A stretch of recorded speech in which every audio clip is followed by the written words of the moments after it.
Good afternoon. We'll have a second go at it. And welcome to this panel titled U.S. Policy in Iran, the final panel of the Arab Center, Washington, D.C.'s 6th annual conference focusing on U.S. policy and global competition in the Middle East. My name is Mehran Kamrava. I'm professor of government at Georgetown University here in Qatar and head of the Iranian Studies Unit at the Arab Center for Research and Policy Studies. Our panel this afternoon will examine U.S. policy toward Iran and the future of the Iran nuclear deal, also known as the JCPOA under the Biden administration. We'll also discuss domestic developments in Iran under the newly inaugurated Raisi administration. In addition, the panelists will assess Iran's regional agenda and its relations with global powers, including China and Russia.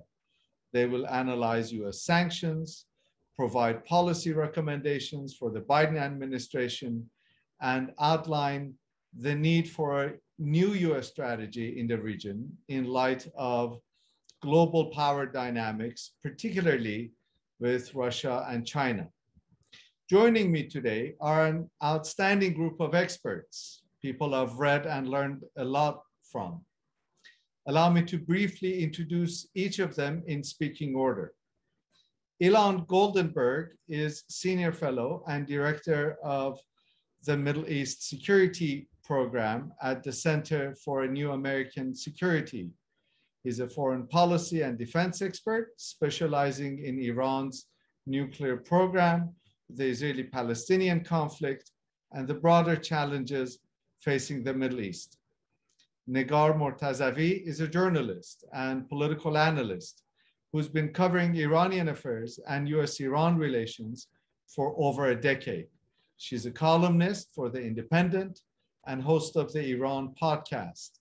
She's a frequent media analyst on Iran and US foreign policy and has appeared on multiple US and international media outlets. Barbara Slavin is the director of the Future of Iran Initiative and non-resident senior fellow at the Atlantic Council. She's also a lecturer in international affairs at the George Washington University. Barbara is widely published and is a regular commentator on US foreign policy and Iran. Finally, Dalia Dassa Kaye is a senior fellow at the UCLA Berkeley Center and former director of the Rand Center for Middle East Public Policy. Most recently, she was the 2020-2021 Wilson Center Fellow with their Middle East program, where she focused on US-Iran foreign policy and other related topics. Dalia's expertise include arms proliferation and control, international diplomacy, Iran, Israel, the Middle East, and the Gulf region. Sincere thanks to all of you. Before we join, I'd like to remind the audience to submit their questions using the Q&A feature on Zoom or by email at events@arabcenterdc.org. I will now turn it over to Ilan for his remarks. Thank you, Mehran, and thank you to all the other panelists. It's great to be with you with the Arab Center for this discussion. So I thought I would speak for a few minutes about really US policy in the Biden administration and where we've been over the past year and where things might be going, especially on the nuclear negotiations. So look, the Biden administration came in January, really with a sort of two pieces to its agenda with regards to Iran. It wanted to first return to the Joint Comprehensive Plan of Action, the Iran nuclear agreement that had been signed under President Obama and then that President Trump had walked away from. Then it wanted to build on that agreement with what I believe this is still the policy, with a quote unquote longer and stronger agreement, excuse me, which really meant looking at some of the weaknesses of the JCPOA, things such as, concerns about eventual sunset provisions where certain limitations would come off, concerns about disagreements with Iran in the region, and building on the JCPOA by exploring other opportunities for negotiated agreements in these other spaces. And so far, unfortunately, like we haven't been able to get back into the JCPOA. And it's unclear if there is going to be a return to the JCPOA. And if not, if you can still move in any of these other places to make some diplomatic progress. Now, I would say the last few months, or really the term of the Biden administration thus far, has really been divided into three phases. The first phase was really just the first few weeks of the administration, where I think, unfortunately, there was some miscommunication and different expectations on the US side and on the Iranian side. From the US side, there was time to deliberate, decide, is this really what we want to do, move forward with returning to the agreement? You had a lot of key Biden administration officials going in front of Congress for their confirmation hearings. Congress is notoriously hawkish on Iran. The language that was coming out of the Biden administration responding to those questions was inevitably going to be more hawkish than maybe the overall policy. And so you had that on the US side. And then on the Iranian side, you had these expectations, these overinflated expectations that on day one, the US would be rushing back into the agreement unilaterally, which I don't think was ever going to be the case.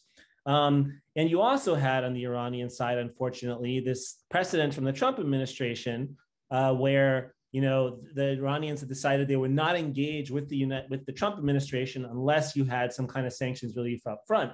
And so this then ended up carrying over to the Biden administration.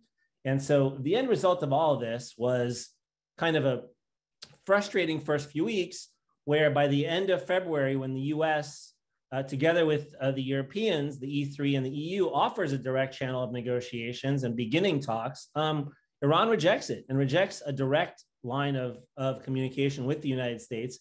And unfortunately, I still think, even though we've gotten back to negotiations, we still haven't had direct engagement between the US and Iran, which is a big problem. I actually think, sadly, we had more direct engagement between the US and Iran during the Trump administration because at least Iranian government officials were talking to former Obama administration officials. Now they won't talk to any of those officials. So sadly, we're even in a worse place from that perspective. Then you moved into the second phase, where finally you were able to get the sides together in this negotiations in Vienna, which unfortunately were indirect, basically with the E3, France, the UK, and Germany, together with Russia and China, the other members of the agreement, and the EU, all negotiating with the Iranians and then taking these discussions in Vienna to the Americans. And it's a very kind of cumbersome process.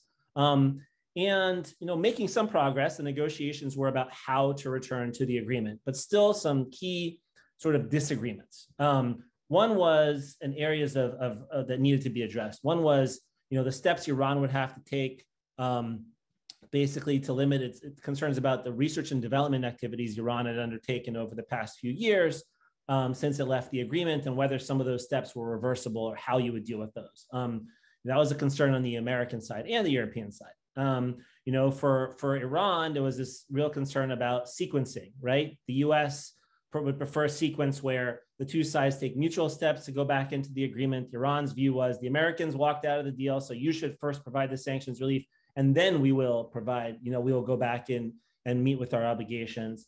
On the nuclear side, there was also Iranian concerns about guarantees that a new administration wouldn't overturn the agreement, which the US, by the nature of our political system, is unable to provide. Even if you had a treaty, Donald Trump has proven he can walk out of a lot of treaties. So, there is no way to provide that absolute guarantee of what a next administration might do. And you also had concerns on the American side, because all of this is going on, the Iranian government continues to escalate in terms of continuing to violate the agreement, continuing to take steps, to move closer and closer towards getting closer to a nuclear weapon, or at least the ability to make a nuclear weapon. And so all those things together, created a pretty, an environment that unfortunately during that sort of April to June phase, we weren't able to overcome. Now, the hope was perhaps that, we'd go into the third phase, which is then Iran has its presidential election. President Raisi is elected. He comes to office in August. The hope was that perhaps during that lame duck period between June and August, you might get to an agreement with the old Rouhani team and then be able to implement it, begin implementing it. And then Raisi and the new team could get the credit for the sanctions relief, while Rouhani would take sort of all the negative incoming fire for the concessions on the nuclear front. Fortunately, that didn't happen, despite some expectations it might, despite even some Iranian negotiators signaling that it might. Really, everything got put on pause. And everything has been fundamentally on pause since, but not totally on pause because the nuclear program keeps moving forward. And so this takes us to where we are today. Now you had a recent crisis and concerns about certain steps Iran was taking in lack of cooperation with the IAEA that was fortunately sort of put back in the box with an agreement from the IAEA, with the IAEA's team on continuing sort of some of the monitoring mechanisms in place with the nuclear agreement that were starting to come off. So, we are going to continue to see these little escalations and moments of crisis and maybe walk back, which we just saw last week. But the question is, can we actually get back to a dialogue at this point? And can we actually still either get back to the JCPOA, or if that is not possible, look for something else? Now, to be honest, I'm at this point, I started out quite optimistic. At this point, I still think it's the best option, but I'm much more pessimistic and concerned because for a couple reasons. One, if the US and Iran weren't able to come to an agreement on returning when you had the old negotiating team, Iranian negotiating team in place, even if the supreme leader and the people around him are the ultimate decision makers, not the negotiating team, right? It's still easier to negotiate with people who who you've worked with. They're going to be willing to be more creative in the room. Their voice matters when they're talking to the supreme leader. Now you're going to replace that whole team with a much more hardline kind of element, much more skeptical about the JCPOA. And frankly, like just a team that doesn't know the Americans as well and is going to speak a bit of a different language that I think in some ways is going to grate on American negotiators. And also the Americans are going to say things that are going to grate on these Iranian negotiators. It's just a different level of challenge. And so I'm really worried that if we weren't able to do it with the old Rouhani team and how it's going to work now. The other thing I think is, I think maybe on the US side, fundamentally, we just underestimated how much damage, Donald Trump had done and how much he had really undermined, confidence that something like this could work. And so this is the new reality we're facing. So look, I still think you should try, but I also think it's time to start looking at alternative options.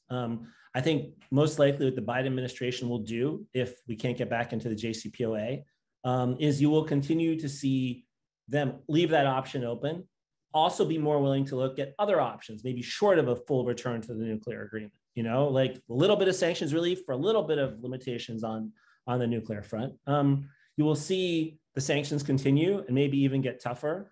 You will see continued efforts to sort of counter Iran in the region, and you'll see Iran responding with support for various proxies and taking various steps in the region. I do hope that, and I'm sure some of my other panelists will talk about some of the interesting developments in the region where Iran has been engaging more with other actors and everyone has been engaging with each other. For a long time, the view in the US has been deal with the nuclear program first, then look at other challenges that are actually harder. But if right now it seems like we're not making any progress on the nuclear front, but interestingly, you did have a conference last month in Baghdad where you had Iran and many of the key Arab players. So maybe there's space to make progress in the regional front, even if the nuclear issue is still a challenge. But this is where we're going. I think plan B, frankly, is just not nearly as good as a return to the JCPOA, unfortunately. And so I think you need to continue to hold out hope, but I would say the chances of success have gone down pretty far. I think I will probably, I was also asked to speak about a little bit about Israel and sort of its perspective on Iran, but I might stop there and maybe leave that for Q&A and let some of my other colleagues chime in. Perfect. Thank you very much, Ilan. Negar, over to you. Thank you, Mehran. Thank you so much to the Arab Center for holding this very timely and important event. And hello to my fellow excellent panelists and to everyone who is watching us today. So I was asked to talk about Iran's domestic developments. There have been, as it was mentioned, some very important developments and shifts in Iran's political structure recently. And I also want to talk about this sort of 6 months of the first 6 months of President Biden's administration, how that overlapped with Tehran, and also a little bit about the Trump year. So just briefly, as we know, there's a new administration in Iran, a hardline president, a hardline administration of ideologues.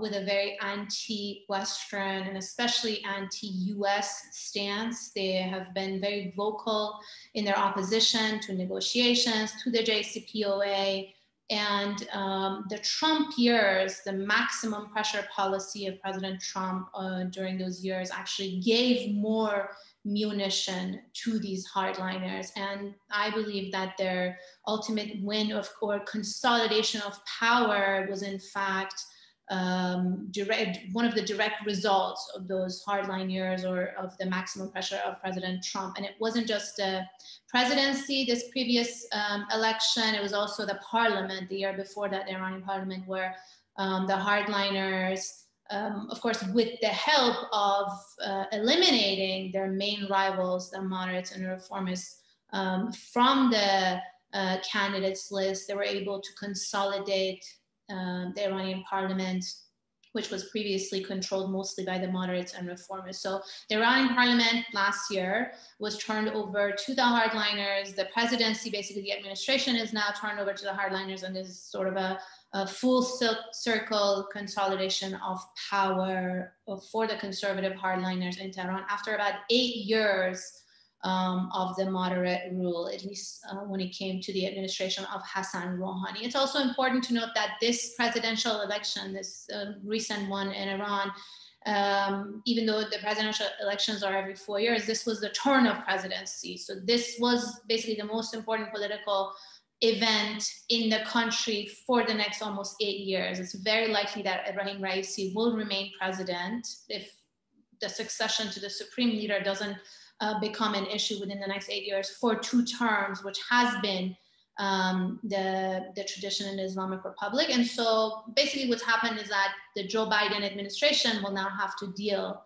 with a very hardline and more conservative political structure in Tehran compared to what was in the past 8 years. And the Trump years, the way the Trump years basically empowered the hardliners and sort of shifted the political structure into this more hardline and conservative direction was a combination of the pressure, the rhetoric coming from the White House, and of course, most notably, the withdrawal from the JCPOA. So President Trump, after threatening many times during the campaign, the election campaign, and then in the White House eventually pulled out of the JCPOA in 2018 and started this campaign of maximum pressure, which then put Tehran into a defensive mode and helped the hardliners basically take the upper hand and put more pressure on the moderates, essentially putting them in a corner that trusting the United States, trusting the Americans, signing an agreement with them, negotiating with them and shaking hands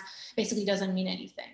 And what I think is important to note here is that this new administration, this hardline administration of Ebrahim Raisi, in a way can be compared to the years of Mahmoud Ahmadinejad. That's the most recent and the closest example we have to look at when it comes to Iran's diplomacy with the United States, engagement with the West, but it's also a little bit different. Ebrahim Raisi comes with a strong baggage. He has this very extensive record of gross violations of human rights that has been documented by prominent human rights organizations, for his role in Iran's judicial system. Almost since the beginning of the revolution, he was part of a death committee that was responsible for ordering the execution of political prisoners in the 1980s.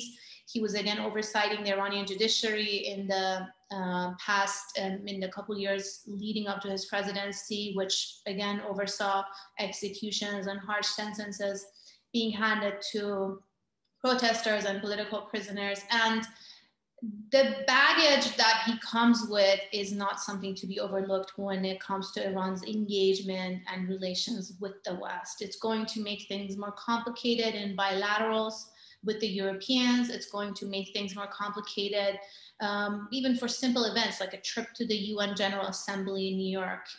This year, he's going to speak virtual. His speech is going to be virtual, but after COVID, that's also something that remains to be seen for someone, Ibrahim Raisi, who has been sanctioned by the United States. And the team of ideologues also that he has in place, the cabinets, the foreign minister is a hardline, has had a hardline anti-West stance. The person who's just recently appointed to be in charge of negotiations also has a very different stance than the previous lead negotiator, Arakchi.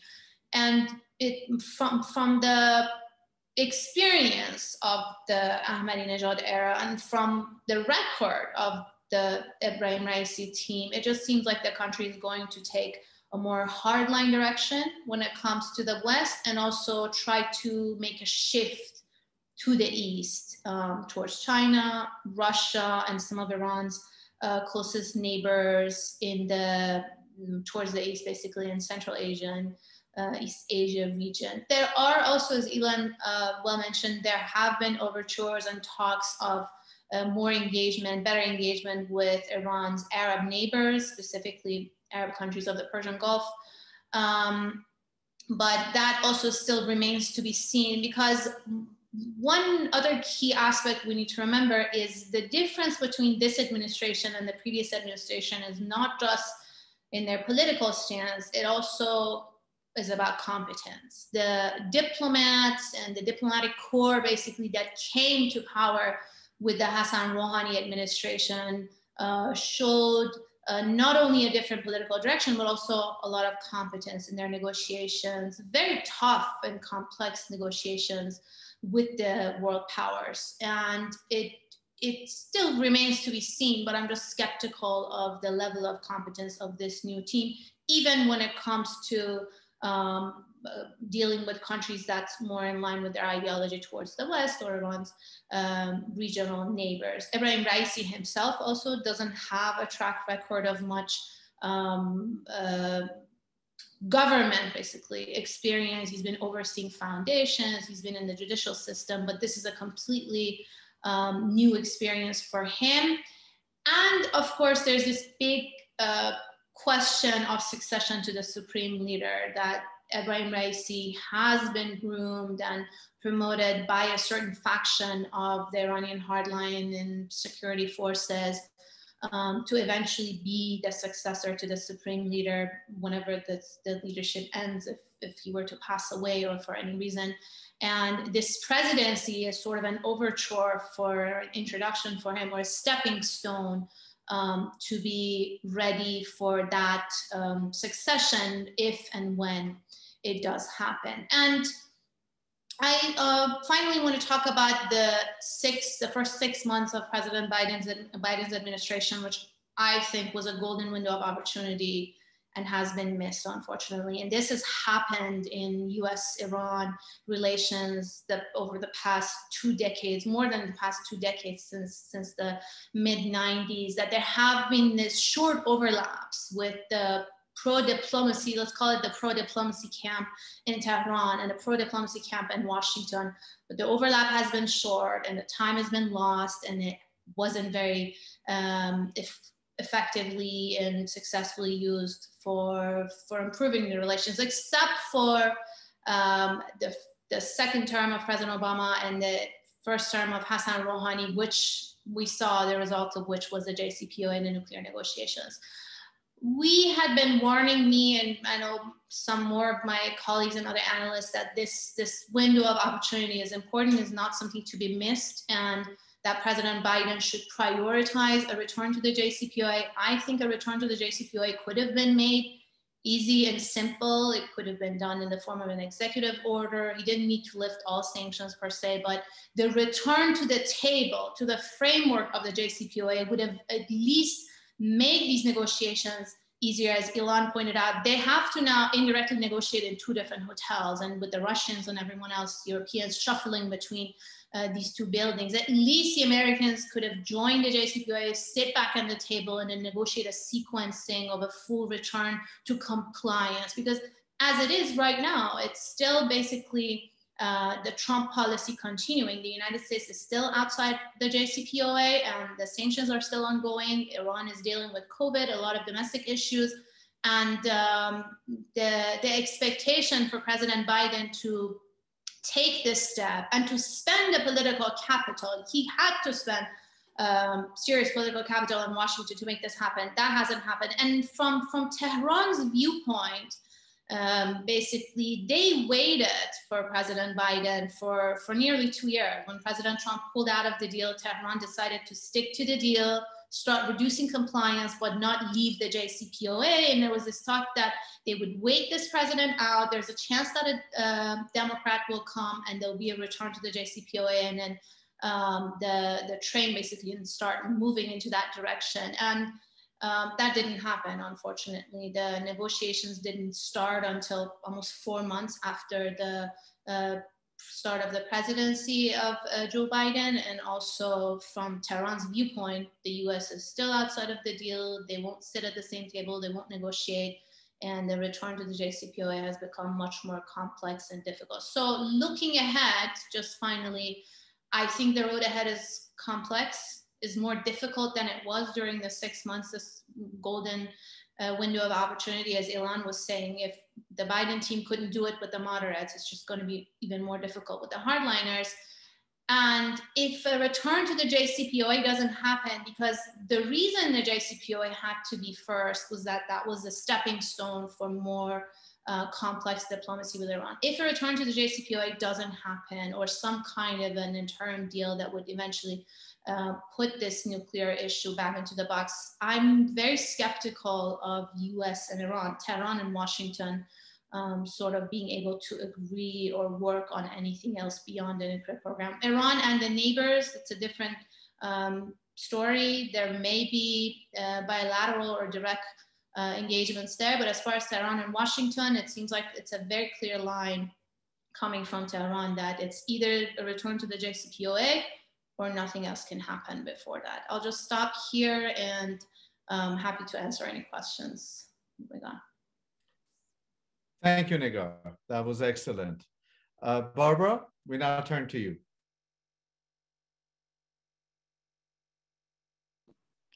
Thank you very much, and thank you to the Arab Center and to my panelists, co-panelists, who have covered the waterfront, I think, pretty effectively. So I'll keep my comments rather brief. I mean, by and large, I agree with their analysis, and I do think that there were wasted opportunities early on. But maybe I'll play devil's advocate just a little bit, just to keep this interesting. It was very easy for the so-called hardliners to criticize the JCPOA when they were out of power. They are not out of power. They are now responsible.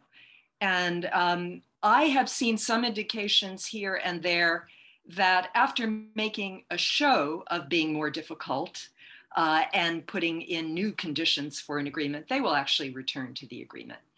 Why is that possible? Well, Iran needs economic growth. It needs relief, and it has managed to survive maximum pressure primarily by relying on China, smuggling oil through Malaysia to China, which has kept the economy afloat. It's tried very hard to make its own economy more resilient. It's done a lot of import substitution, and the impact, frankly, has been very negative in many ways on the Iranian economy. Iran is suffering through terrible environmental problems, extreme water shortages, which have been exacerbated by growing crops like rice, which Iran should not be growing in most parts of the country, exacerbated by Iranian industry, which is extremely inefficient and uses water that is diverted from other places. There were wide-scale protests in Khuzestan province not long ago, protests in other part of the country because of environmental concerns. So I don't think they can play with this issue forever. Raisi himself is the most unpopular Iranian president in the history of the Islamic Republic. Even according to official figures, there was only a 48% turnout, was probably lower than that. And of that, a large number of ballots were spoiled. People voted for Batman and Mickey Mouse rather than any of the approved choices. So he has perhaps the support, lukewarm support of 25%, maximum 30% of the country. And he wants to be supreme leader. He can't get there if he's a failed president, which means he's got to be able to show some kind of achievements. And if he can put a few extra demands on the table and get something token in return, he can say, well, I resolved this issue and I did it in a way that protects Iranian sovereignty and pride. One other point, of course, is that he has a plan B, and we saw that today. I'm not sure if this had more to do with the recent announcement that the US was going to sell nuclear submarines to Australia than it did to anything related to Iran, but Iran has supposedly now finally been accepted for full membership in the Shanghai Cooperation Organization with China, Russia, and the Central Asians. Still, for Iran to be able to benefit fully, it needs to have some sort of sanctions relief because its banks are all blacklisted by the international financial system. So even if it wants to trade more with Tajikistan, it would help to have sanctions relief. I will agree, though, with Negar very much on the question of competence. And as someone who suffered through the Ahmadinejad period, does this lot have it within them to do this? That is a real question. And I'm thinking of Abdullahian, the new foreign minister, who's supposed to be this great Arabist, who goes to a summit in Baghdad and pushes his way into the front row in the group picture with the heads of state who are there, which of course is an incredible violation of protocol because he's just a foreign minister. And he annoyed everyone and reminded all the Arabs present that Iranians think they're better than the Arabs. That's not a great way to ingratiate yourself with your Arab neighbors. So if this is the kind of man that Abdullahian is, hopefully he won't be in charge of the nuclear file. One final point is that, yes, Arabchi is no longer deputy foreign minister, but we're not 100% sure that his replacement, Bagheri, is going to be in charge of the negotiations. I think that's still a little bit murky. Arabchi is now an advisor to the foreign minister, so it may be that they will take away his position officially, but give it back to him unofficially. I'm sure he's still going to be involved in consultations over this deal. If Iran really wants to get an agreement, it should come back into direct talks and forget this indirect business. And that will be an interesting sign if they have the guts to cut through. Remember that back in 2009, when Ahmadinejad was still president, Bagheri and Saeed Jalili actually reached a confidence building measure with Bill Burns about sending out a large quantity of enriched uranium in return for fuel for the Tehran research reactor. It was shot down because of domestic political opposition to Ahmadinejad in the wake of the 2009 fraudulent elections. So it's possible they can do it. If there is a will, if there is consensus within the Nizam, within the system to do it, they can get there. And I think we should be thinking about perhaps a token, this or that might be put on the table to sweeten it for them. And make it easier for them to claim that they were somehow more successful than the Rouhani team. Why don't I leave it there? Thank you very much, Barbara. Thank you. Dalia, over to you. Great. Thanks so much. And thanks to the Arab Center for hosting this. I have such great colleagues and I'm the last speaker, which always means there's not much left to say, but I'm always able to find something to say.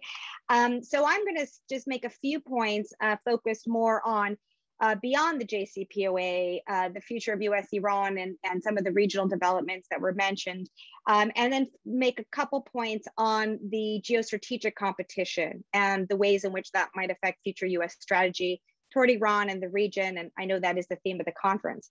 So on US Iran, I think it's important to keep in mind that even if we managed to see a revival of the JCPOA, and I'm not particularly optimistic at the moment, but even if we did, I think, nobody expects transformative change in US-Iranian relationship. There's too much mistrust, deep structural barriers to that. I think anyone who argued that the JCPOA, the first one that was working, would have led to that, of course you'd be disappointed that it didn't, because it would never have been a silver bullet to transform US-Iranian relations. It will take much more to do that.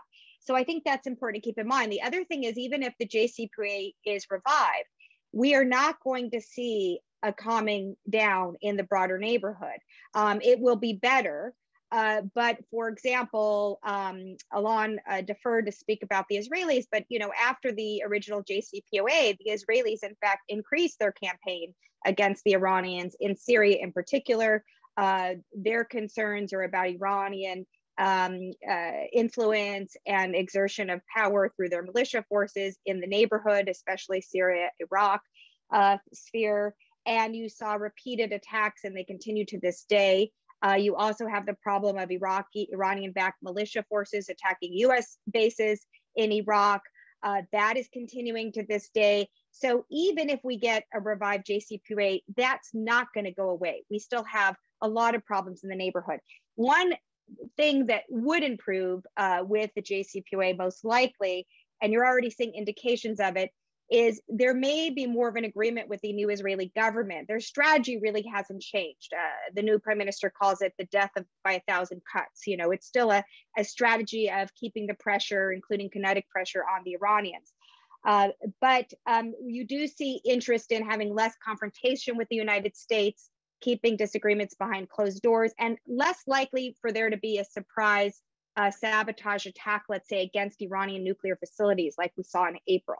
I think the Biden administration probably got an agreement from Bennett not to surprise the Americans on that front. So we may see less direct attack and sabotage on the Iranian program itself if we have a JCPOA, but the regional escalation and the tit for tat is going to continue. And then if there's no JCPOA, there's really all bets are off. The regional escalation will be very, very difficult to tame. The discussions of the Plan Bs that are going on right now are not terribly creative. They're basically, we've seen this play before. It's basically continuation of more maximum pressure, more economic and diplomatic pressure. A lot of, I think, wishful thinking on the role China would play in these pressure plans. The idea that we could get the Chinese to, cut their attachment to the Iranian oil and put all their eggs in the Saudi basket and things like this. I think we're just in a very different strategic environment today, which I'm going to get to a bit more. So I think our best hope for a Plan B, if we don't have, in terms of the region, if we don't have a JCPOA, is what Ilan and I think Barbara alluded to, which is the regional de-escalation. All the panelists really, they are promising. It's early stages. But the Baghdad summit, the direct Saudi and Emirati engagement with the Iranians may be the best insurance policy we can have it's not going to prevent future escalation, but it will raise the costs for the Iranians to lash out like we saw in 2019 against oil assets in the region of our Arab partners if there is more dialogue and more at stake between those parties. So I think there's some hope that even without a JCPOA, we can keep the region relatively calm, but it's not gonna be pretty. On the geostrategic front, with our great power competition with Russia and particularly China, there's two questions to address. One is the issue of is this competition hurting our chances for a revived JCPOA, a revived nuclear agreement? And here, I think it is pretty obvious that fissures within the P5+1 are problematic. There's no question. We just saw this. If there had been last week, if there had been a censure resolution in the IAEA, it was pretty clear that China and Russia would not have gone along with the US and Europe to put pressure on the Iranians. The Chinese have a different position, and the Russians. We're not starting from square one. There was already an agreement that was working. The US withdrew from their point of view. It's the United States who was in violation. And so the United States needs to step up. All of that is to say, though, we're not going to get the help. We can't expect the Chinese, definitely not the Russians, to bail us out to figure out some nuclear deal. However, if the United States and the Iranians, for their own self-interest, and there are reasons for both sides, I think Barbara explained this well, still have some incentives to come back because the original sanctions relief for nuclear rollback, that basic bargain still has value, then I think the Russians and Chinese are not going to disrupt. They're only disrupting or kind of not being particularly helpful when they already feel, the US and Iranians aren't getting very far and so forth. But if there's a real agreement, ultimately, they don't want to see a nuclear armed Iran either. So in that sense, there is still convergence across the great powers, despite the broader competition on an Iran nuclear deal. So I don't think we should be too alarmist about those powers sabotaging, but I don't think we should be relying on them to be particularly helpful.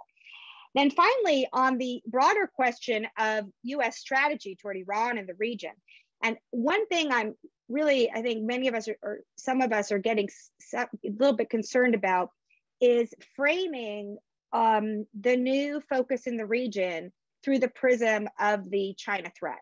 And the idea that we kind of are going to create there's the new threat in the region today, and that's China or Russia, and that we need to align our interest and our policies with that threat in mind. And it's not to say that the Russians and Chinese are doing all positive things in the region. They're most certainly not. The Russians in particularly are very disruptive, short-term and opportunistic, and have shown an interest in ability to use military force to keep brutal dictators like Assad in power. So it's not to say they're not doing bad things. The Chinese, through surveillance technology, are doing very nasty stuff in their infrastructure development in the region. But I think we need to be careful.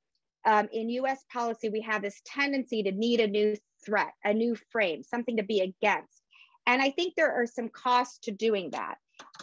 One is, I think, it's not particularly realistic.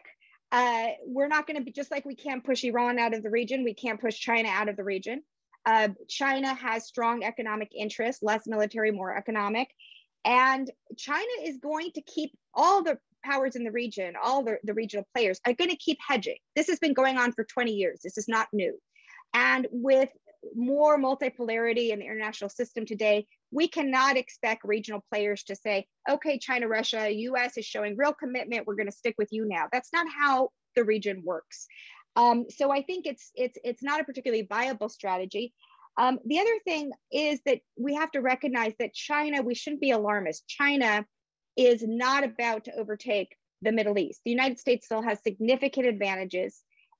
It cannot compete with our security architecture. In fact, it's been benefiting from that security umbrella. China's facing its own pushback. It has to straddle its relationships with Iran on the one hand and Saudi and Israel on the other. Actually, the Saudis and the Iraqis export more oil to the Chinese than the Iranians do. So we're not about to see an Iran-China axis either. So I think that we need to be careful about exaggerating how much the Chinese are infiltrating this region and avoid overreach in terms of the pushback. It's also important to note that not everything they do is zero-sum. There's some areas where we might be able to work together. And as I said, the US still has advantages. And this gets to my final point, which is instead of the strategy of constantly pushing back against the threat and being always against something, many of us in our think tank reports that I recently was involved with when it ran, we're arguing for a different way to look at our approach to this region, which is offer a more positive vision. Play the game the Chinese are playing. We can play it better. Focus on socioeconomic pressures. Those and climate impacts. Those are the real threats of today. Rebalance away from this heavy focus on military commitment. Over 50% of US military investment, security assistance, and arms sales globally, over half of our investment globally goes to the Middle East. Only 6% is invested in economic development and humanitarian aid. This is where we need to rebalance. This is how we can not only improve conditions in the region, bolster our own interests, but also better compete with the great powers, particularly China, in the future without counterproductive policies that may think we need partners on our side and we sweep other issues under the rug. And that will not bring stability. So that's kind of how I'm looking at the great power competition. And I will just close with that to kind of broaden out the discussion beyond Iran and the JCPOA. Thanks. Thank you very much. What an absolute treat to listen to the four of you. I really enjoyed it, and I'm sure so did our audience. We're running a little bit late, so I ask our panelists, if possible, to keep their answers and comments short. We have a number of questions that have already come in. Let me start. Barbara said she'll play the devil's advocate. So let me also be the devil's advocate. We saw that in 2015, the Iranians trusted the EU and the Americans. They negotiated in good faith. And the Americans, it wasn't Donald Trump, it was the American administration that pulled out of the nuclear accord. And the Europeans didn't have the backbone to stand up to the Americans or to live up to their end of the bargain. So why should the Iranians negotiate with and come back to the negotiating table? Fool me once, shame on you. Fool me twice, shame on me. Why should they, and why shouldn't they have a nuclear bomb? Israel has it, Pakistan has it, India has it. And if they're being punished for not having it anyway, why not go ahead and have it? Although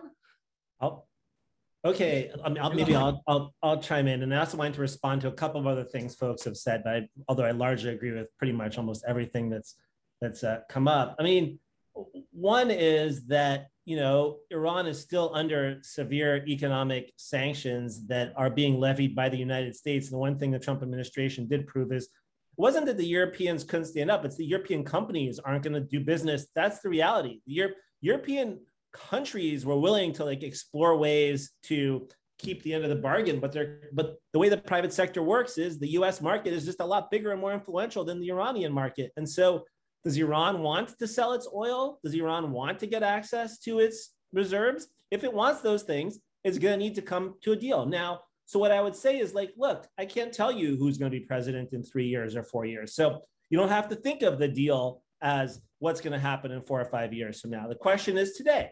Today, there would be significant economic benefits for limits on the nuclear program that, as Iran has demonstrated, can be pretty quickly reversed if they need to be. So this is a deal. I actually view the return to the JCPOA at this point as almost like a confidence building measure that's a first step. Just a couple of other things I want to throw out there. One is just to say in this whole negotiating process, I do wish the Biden administration maybe leaned a little bit further forward in the beginning, but I also want to just point out and make clear that most of this period, this missed opportunity, first 6 months, I mean, especially once negotiations began in Vienna, from every understanding I have, is that it was the US leaning pretty far forward and Iran really doing almost nothing at the negotiating table, including not being willing to meet with the Americans who were absolutely willing to meet with the Iranians. So we can put some on, the Biden administration not, leaning far forward enough at the start, but there's a lot here that's also on Iran's table. And you can see it because it's not just the US and Europe that are frustrated with the Iranians at this point, it's the Russians. The Russians are quite frustrated. And I do think I very much agree with Dalia's characterization. I would just make one additional small point is, even if the US and Russia fundamentally disagree on a lot of things, including in the region, on Iran's nuclear program, actually there is a pretty good amount of agreement and there is a history of US-Russian cooperation. And when the Russians and Americans cooperate and come to sort of the same view, that puts actually a lot of pressure on Iran to come to, to make concessions. And that's actually was a key formula in 2015. And you see it again happening now. You get the sense the Russians are kind of fed up at this point. And at this point, their view is really it's on the Iranians to start getting serious in Vienna because they haven't been. So I think all those things also are just worth pointing out. And then just one actually final point is, I hope Barbara's optimistic scenario, and I know that she's playing devil's advocate, and the fact that it exists out there is the reason to continue to pursue these negotiations because it is still such a better outcome than all the other ones. So I just, at this point, I'm just so down on it, but, I hope she's right. Okay, thank you. Both Barbara and Negar, sorry, Barbara, did you want to say something? Yeah, I just wanted to add something about why can't Iran have a bomb? This is a question that comes up a lot, Well, it's a member of the Nuclear Non-Proliferation Treaty, so it promised not to have a bomb.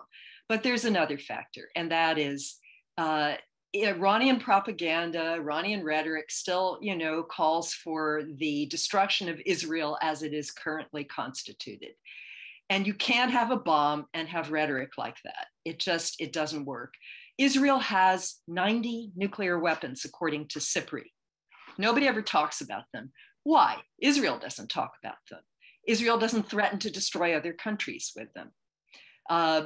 Why don't the Israelis come clean, even though they're not a member of the NPT? Because if they did, the United States couldn't continue to give them $3 to $4 billion worth of military aid every year. It would be against US law, since they're not a member of the NPT and they have nuclear weapons. So I just thought I'd put that on the table by way of explanation. If the Iranians would stop threatening Israel, that would really help for a number of reasons. Barbara, both you and Negar alluded to the fact that we have a hardline team here in Tehran now. And both of you also mentioned that they're not necessarily as gifted in diplomacy as the team that they've replaced. But wasn't it the supposed demagogues and incompetence of Ahmadinejad who put together a deal and offered it to the Americans through the Turks and the Brazilians, and it was Secretary Hillary Clinton who shot it down because it wasn't the Americans who had been involved in crafting it? No? Ilan's also shaking his head. By the time the Brazilians and the Turks came along, the deal was no longer worthwhile because Iran had a lot more enriched uranium. It was a deal that made sense in the fall of 2009, not in May of 2010. But also by then, Hillary had lined everybody up at the UN for more sanctions. So those two together. Yeah. As a footnote, the Brazilians would have a different take on it. The Brazilian foreign minister who was involved at the time would have a different take on this. Negar? I just want to add a note, Mehran, about your previous question. Why would Iran trust the US again? And this is a big question. Why? In Tehran, there's a lot of discussions.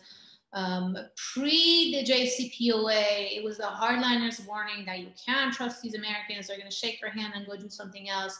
But they couldn't prove it. After President Trump pulled out of the JCPOA, now there's proof. There's recent memory of how the United States shakes hands on a foreign policy achievement, 2 years of intense negotiations, and then 2 years later, they turn around and do the opposite. And this brings us back to the point that's made about guarantees. Yes, the US being a democracy, you can't ever guarantee anything for the future of the country, but this makes it even more important in the viewpoint of the Iranians, not just for the future as a kind of guarantee they're asking, but verifiable sanctions relief. Because one complaint that the Iranians are having is that even when the JCPOA started implementing, and this is under President Obama, it wasn't enough as far as the kind of economic opening and the financial easing that Tehran expected, precisely because of the sanctions, the complex sanctions regime put by the United States. So it's the verification of the sanctions relief and also this outlook that we might again shake hands with these Americans, and then the Republican will come back in 3 years and unravel it. And then again, finally, this brings us back to the point of the first few months that I really think was a window of opportunity. It could have gotten things started and possibly even more moved further than just a nuclear program, but I guess that didn't happen. Thank you. There's a question from my old friend, William Grant, who I believe, same William Grant who was here in Doha.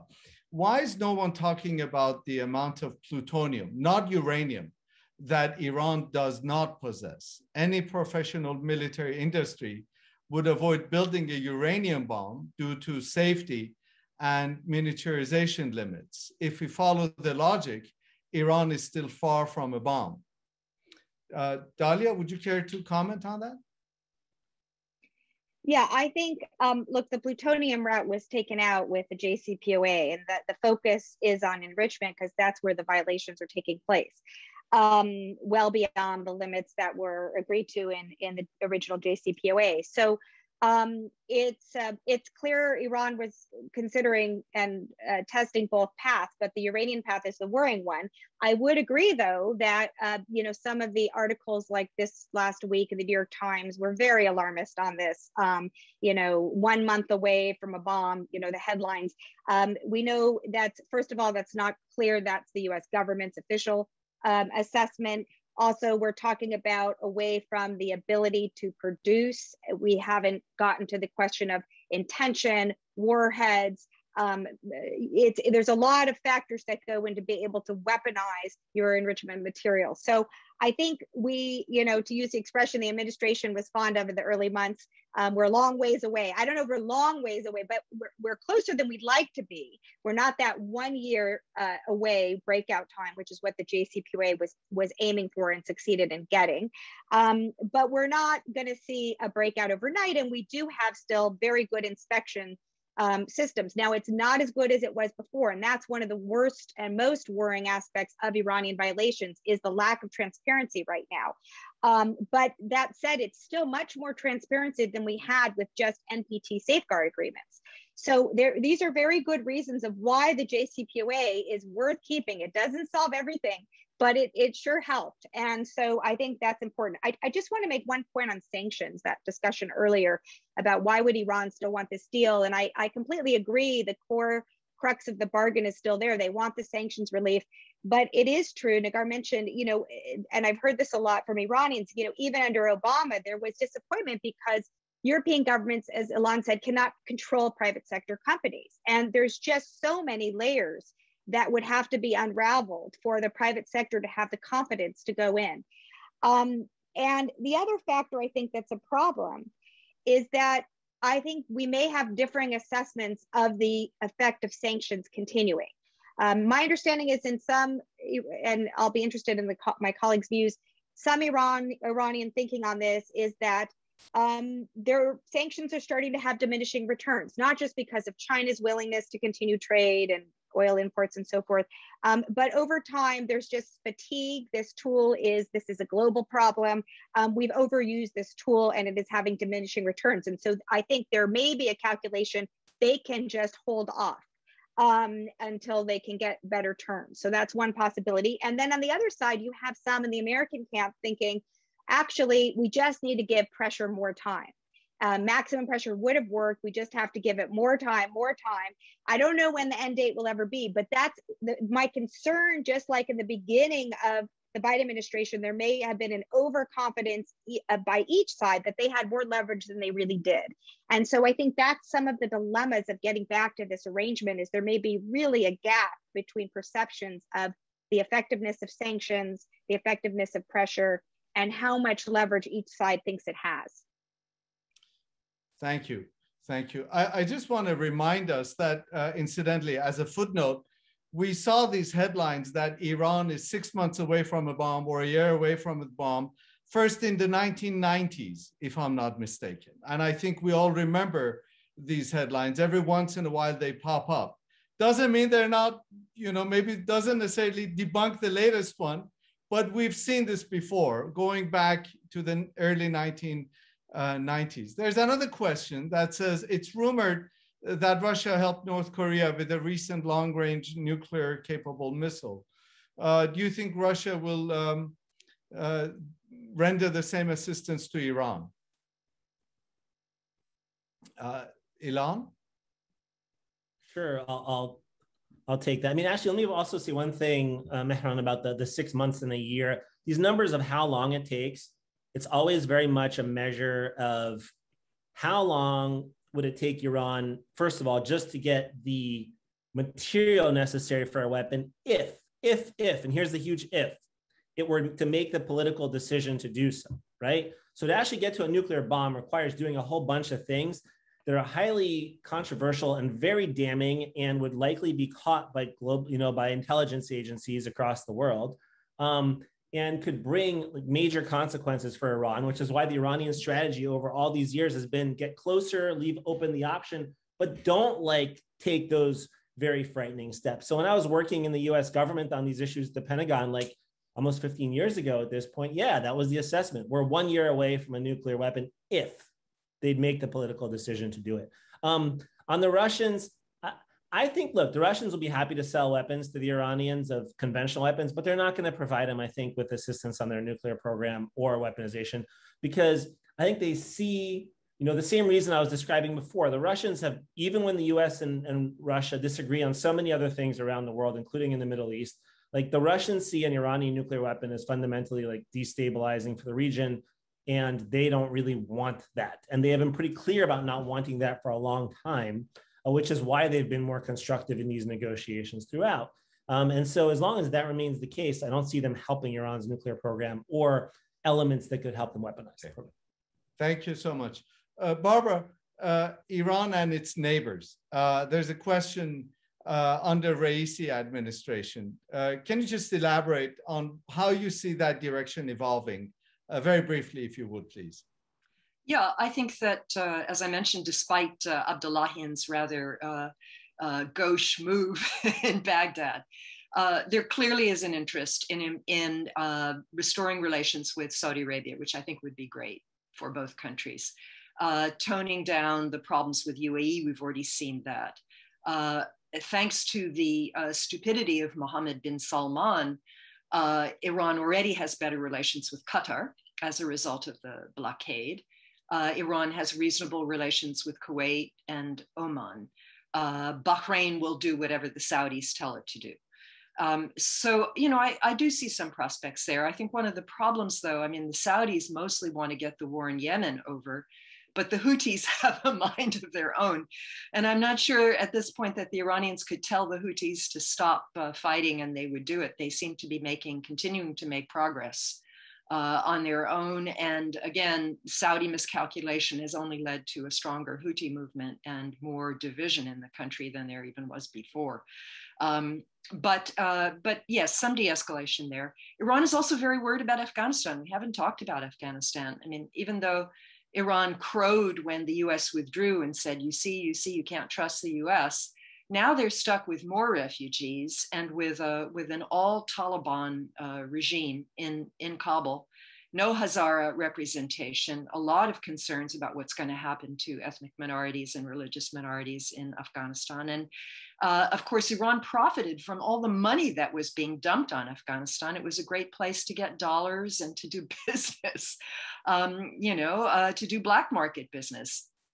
What's going to happen now if Afghanistan is so impoverished? You know, it's not going to serve. And in fact, I read that Iran is going to have a meeting on Afghanistan of the neighbors in the coming weeks. So it's not a problem-free situation for Iran. It's we have Raisi, he's in Dushanbe, and he's gotten some award from the Tajiks, and they're trying to show that they're really part of this region.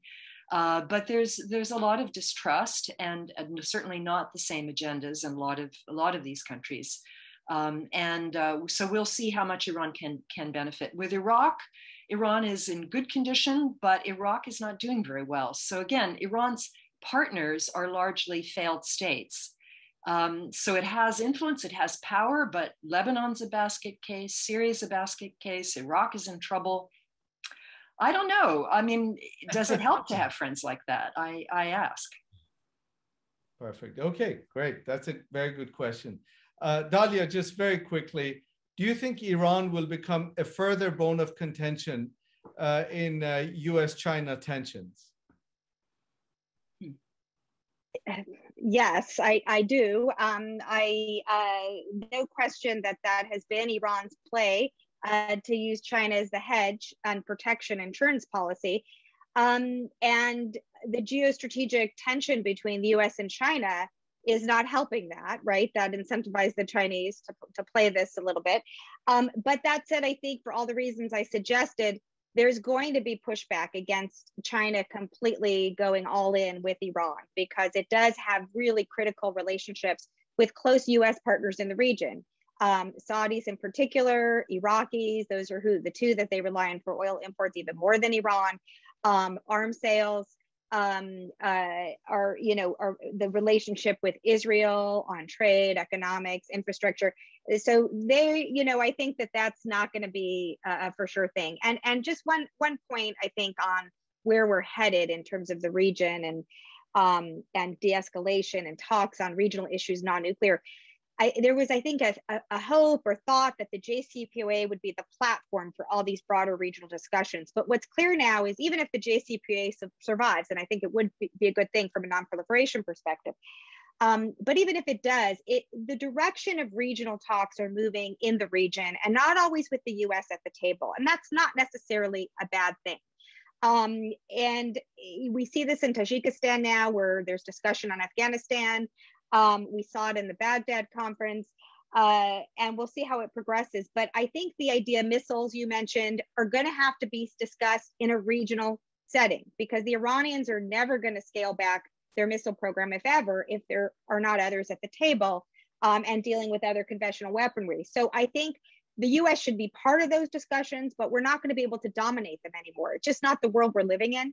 And the nuclear framework of the JCPOA may not be the right framework anymore for dealing with those issues. Perfect. I see. Just one last, Negar, you get the last word. Perfect segue. A quick yes or no. Is Iran's missile program negotiable? And if so, what will it take for them to negotiate over it? I think it depends on who you ask. So, and it also depends on the context and the time where this question was asked. So when this question was being put out during the years of the JCPOA, especially post JCPOA, I would talk to a lot of moderate and reformist figures in the country, and there was willingness, there was this talk and this encouragement for JCPOA 2, Barjam Do, encouraging the administration to go and talk and make more deals. After the withdrawal from the JCPOA, the assassination of Qasem Soleimani, assassination of Fakhrizadeh, and the sabotage attacks, I speak to even reformists on the ground, and they tell me at this time, we can't even publicly advocate that, because if they're going to be these kind of attacks and assassinations on us, maybe we actually do need some kind of a defense mechanism. And this issue of the missile program being a defensive structure for Iran has gained more momentum, and the discourse has become more stronger and more widespread. It used to be a hardline thing, but now it no longer is, and it's more widespread among the different political factions. Perfect. Thank you so much. What an absolute treat. We could go on and on, but unfortunately we're out of time. It's been an absolute treat. Thank you all for joining us for the final panel of the Arab Center, Washington, D.C.'s 6th annual conference, and for engaging with us in this robust conversation. A very special thanks to our audiences, and especially to our panelists for joining us for this incredible discussion.